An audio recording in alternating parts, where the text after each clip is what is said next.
Godzilla était-il le roi des monstres et protecteur de l'équilibre après avoir été un titan destructeur aux intentions très maléfiques?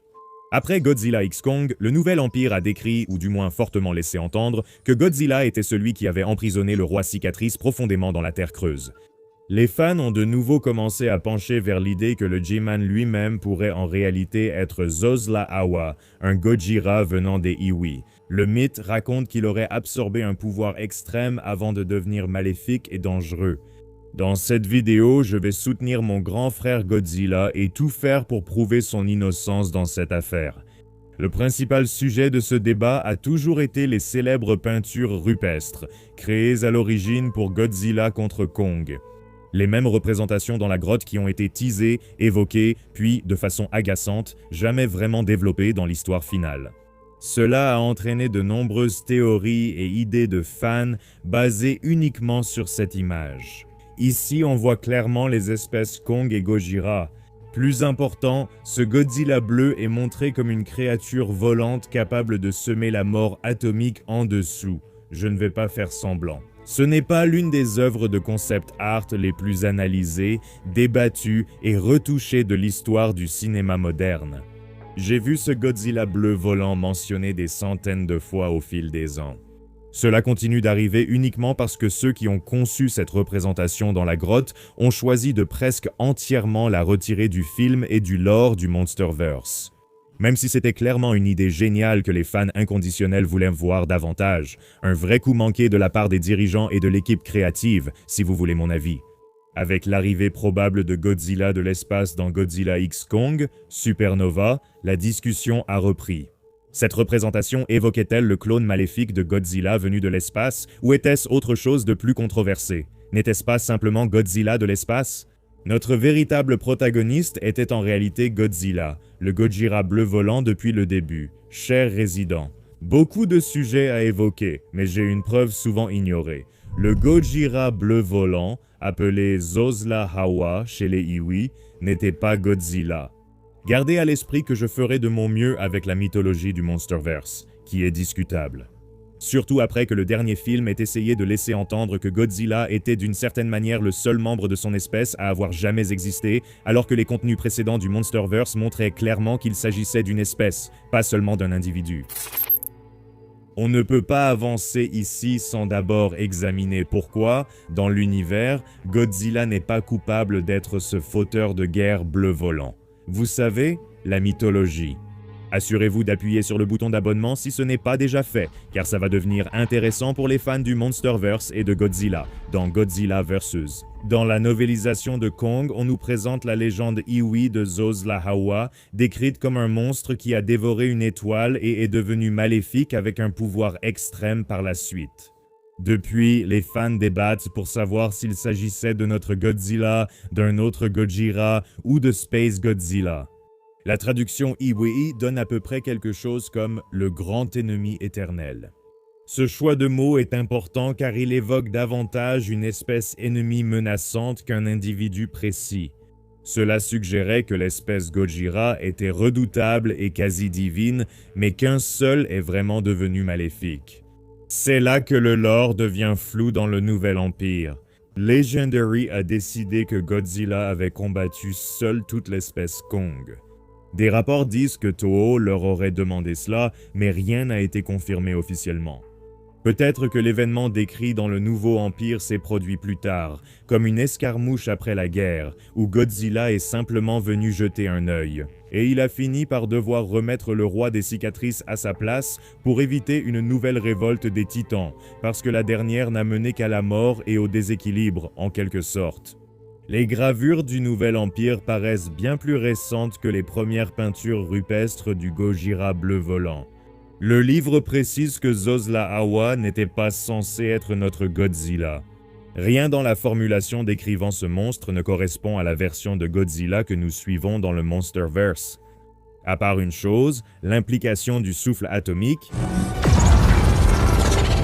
et même toute la conversation dans le livre entre Gia et Aileen n'est pas vraiment gravée dans la pierre. C'est une traduction approximative d'une langue ancienne, utilisant des signaux de main pour interpréter un mythe, ce qui rend ce débat encore plus ouvert. C'est sans doute pourquoi la nouvelle équipe d'Empire a simplifié en faisant croire que Godzilla a vaincu seul le roi Cicatrice. Cela renforce l'impact de la bataille finale contre Cicatrice et Shimo, même si cela brouille un peu le lore. Mais ce Gojira bleu volant, je ne pense toujours pas que ce soit Godzilla, et voici 3 raisons solides. Premièrement, la représentation dans la grotte ne montre pas seulement plusieurs Kong, elle montre aussi plusieurs Gojira, et rien dans l'image ne suggère que le Gojira bleu volant privilégie une cible spécifique.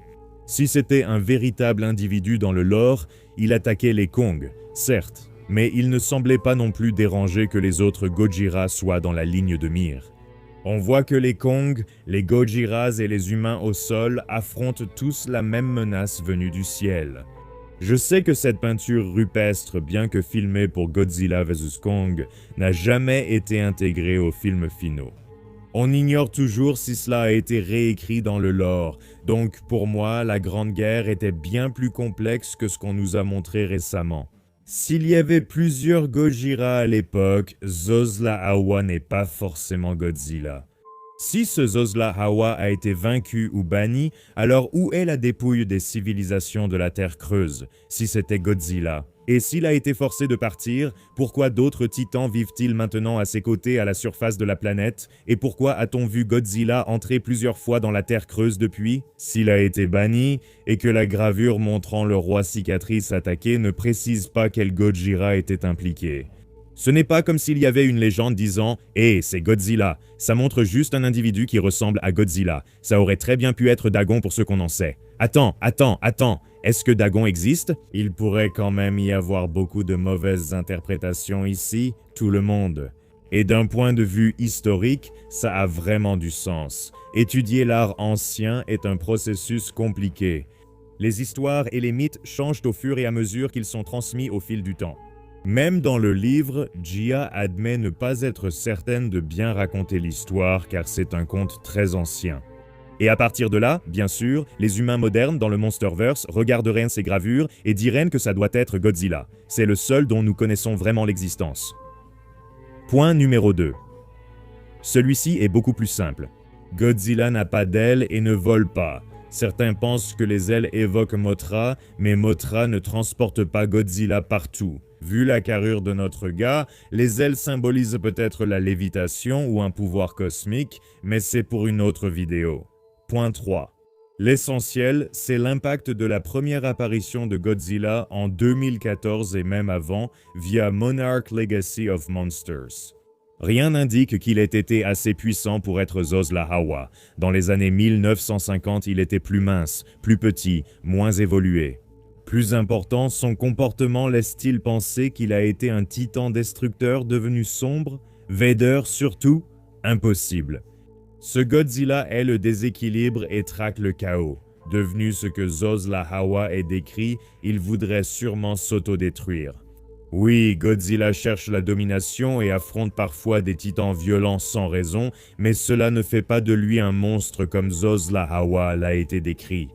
D'un autre côté, ce Gojira maléfique et ancien ne pourrait être notre Godzilla que si ses pouvoirs ressemblent moins à une biologie normale et plus à une capacité d'évolution radicale, comme les Digimon.